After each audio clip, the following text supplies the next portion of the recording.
श्री महाकालेश्वर ज्योतिर्लिंग। ये परम पवित्र ज्योतिर्लिंग मध्य प्रदेश के उज्जैन नगर में है। पुण्यसलिला क्षिप्रा नदी के तट पर स्थित उज्जैन प्राचीन काल में उज्जैनी के नाम से विख्यात था। इसे अवंतिकापुरी भी कहते थे। ये भारत की परम पवित्र सप्तपुरियों में से एक है। महाभारत, शिव पुराण एवं स्कंद पुराण में महाकाल ज्योतिर्लिंग की महिमा का पूरे विस्तार के साथ वर्णन किया गया है। इस ज्योतिर्लिंग की कथा पुराणों में इस प्रकार वर्णित है। प्राचीन काल में उज्जयिनी में राजा चंद्रसेन राज्य करते थे। वो परम शिव भक्त थे। एक दिन श्रीकर नामक एक 5 वर्ष का गोप बालक अपनी मां के साथ उधर से गुजर रहा था। राजा का शिव पूजन देखकर उसे बहुत विस्मय और कौतूहल हुआ। वह स्वयं उसी प्रकार की सामग्रियों से शिव पूजन करने के लिए लालायित हो उठा। सामग्री का साधन न जुट पाने पर लौटते समय उसने रास्ते से एक पत्थर का टुकड़ा उठा लिया। घर आकर उसी पत्थर को शिव रूप में स्थापित कर पुष्प, चंदन आदि से परम श्रद्धापूर्वक उसकी पूजा करने लगा।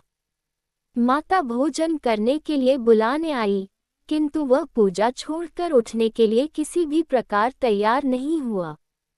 अंत में माता ने झल्लाकर पत्थर का वह टुकड़ा उठाकर दूर फेंक दिया।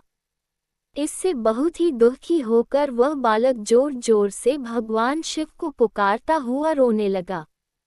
रोते रोते अंत में बेहोश होकर वह वहीं गिर पड़ा। बालक की अपने प्रति यह भक्ति और प्रेम देखकर भोलेनाथ भगवान शिव अत्यंत प्रसन्न हो गए।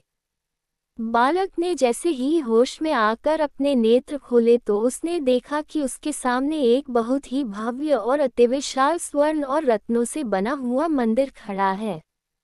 उस मंदिर के अंदर एक बहुत ही प्रकाशपूर्ण, भास्वत, तेजस्वी ज्योतिर्लिंग खड़ा है।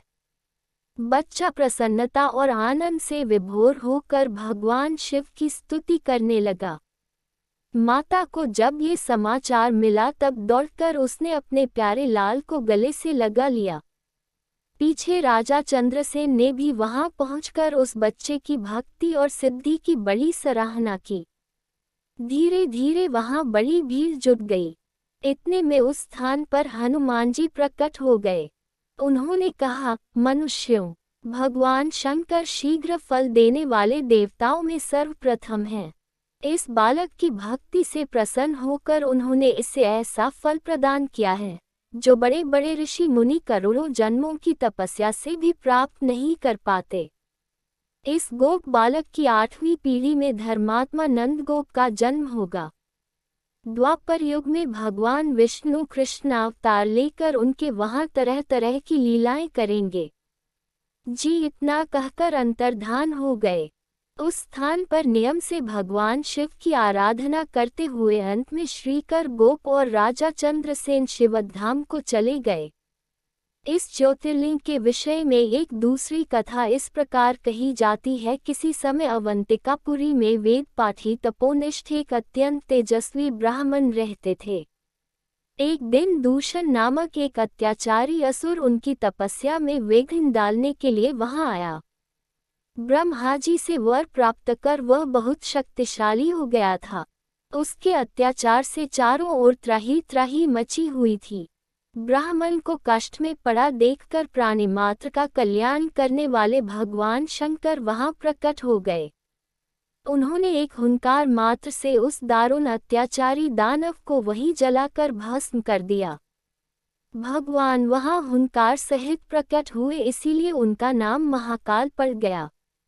इसीलिए परम पवित्र ज्योतिर्लिंग को महाकाल के नाम से जाना जाता है।